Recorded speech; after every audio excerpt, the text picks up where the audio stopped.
On s'en va après avec le match, le Mixed Tag Team match. Donc, c'est The Terror Twins, Damian Priest et Rhea Ripley, contre The Judgment Day, The New Judgment Day, Dirty Dominic Mysterio et Liv Morgan qui font équipe.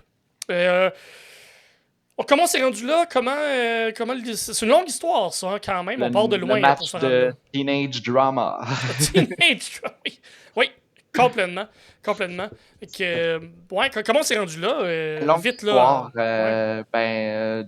Dans le Judgment Day, Dominic Mysterio et Rhea Ripley étaient supposément un couple kayfabe et lors de la blessure de Rhea Ripley, lors d'une altercation avec Liv Morgan backstage, c'est ça, elle a été blessée, partie pendant 3 mois, puis là on a vu tranquillement Liv Morgan se mettre les pattes dans le Judgment Day, mettre les gens de son bord avec des cadeaux, épouser Dominic Mysterio, parce que c'était le Liv Morgan Revenge Tour, disait qu'elle allait prendre tout de Rhea Ripley, sa ceinture, son clan, son chum, puis elle a tout eu. À SummerSlam, très gros swerve, même si on s'en attendait, mais de la manière ça a été fait, très gros, avec le turn de Dominic. Dominic Mysterio, que j'aime bien que plusieurs personnes en parlent sur Internet. C'est un heel qui a tourné encore plus heel. Un heel turn qui fait un heel turn. Un heel qui fait un heel turn, c'est incroyable.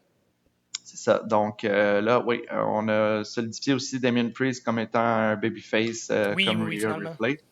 Donc, ils s'appellent les Terror Twins. Je ne sais pas si on va les associer encore longtemps, mais au moins pour le temps qu'ils sont en guerre avec le Judgment Day, je crois que c'est nécessaire. Je pense que oui.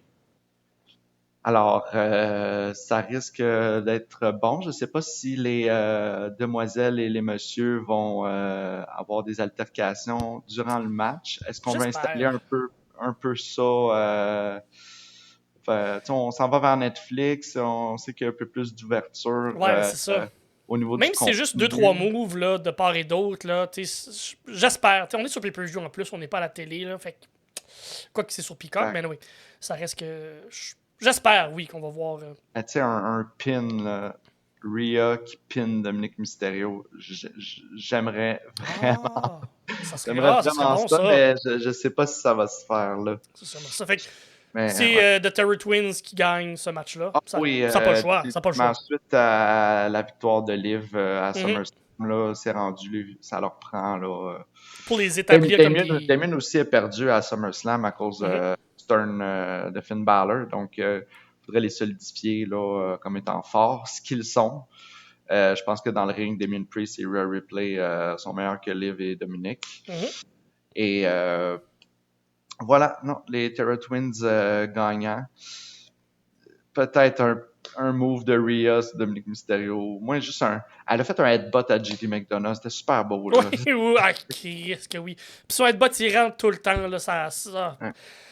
Il faut qu'il y ait des moves, monsieur contre madame. Puis autant que Liv pourrait crisser un coup de poing à Damian Priest que Rhea qui crisse une volée à Dom. Tout le monde veut voir Rhea crisser une volée à Dom.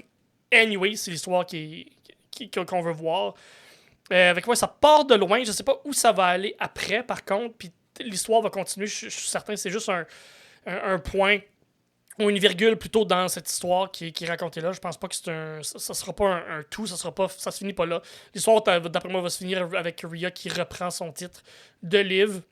Oui, qui va le reprendre de quelqu'un d'autre qui, elle, l'a gagné de Liv. Mais je pense pas que c'est la fin de cette histoire-là, même si Priest et Rhea peuvent être extrêmement dominants puis donner un super bon match. J'ai l'impression que ce match-là va ressembler un peu à ce qu'on nous a raconté à SummerSlam, où ce sera pas un match technique. On va voir ça avec Gunther et Randy, on va voir ça avec Owens et Rhodes. J'ai l'impression que ça va être un match beaucoup plus axé sur l'histoire, comme ils sont capables de le faire, même si on a des bons lutteurs à l'intérieur de ce match-là. J'ai l'impression vraiment qu'on ne verra pas rien de technique, mais quelque chose de très intéressant dans l'émotion qui va être donnée et dans la façon qu'on va nous le présenter. Fait que j'ai bien hâte de voir pour cette raison-là. Je pensais pas être intéressé autant à des matchs qui sont moins techniques. Je suis un gros gars qui aime... je suis un gars qui aime les gros matchs plutôt assez violents puis souvent techniques.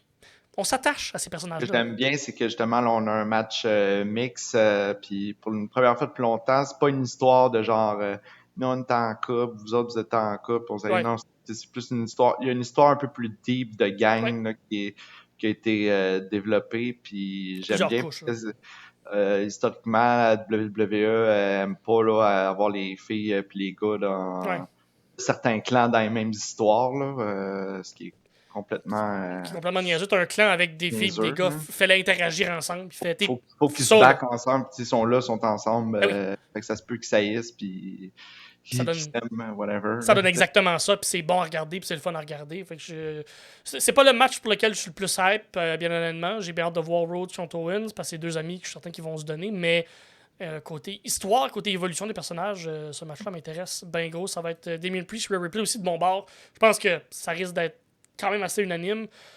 Quoique tout est possible avec eux autres, hein, on sait jamais. Sauf que je pense que pour vraiment établir des gros babyface dominants, il faut leur laisser une victoire là-dessus.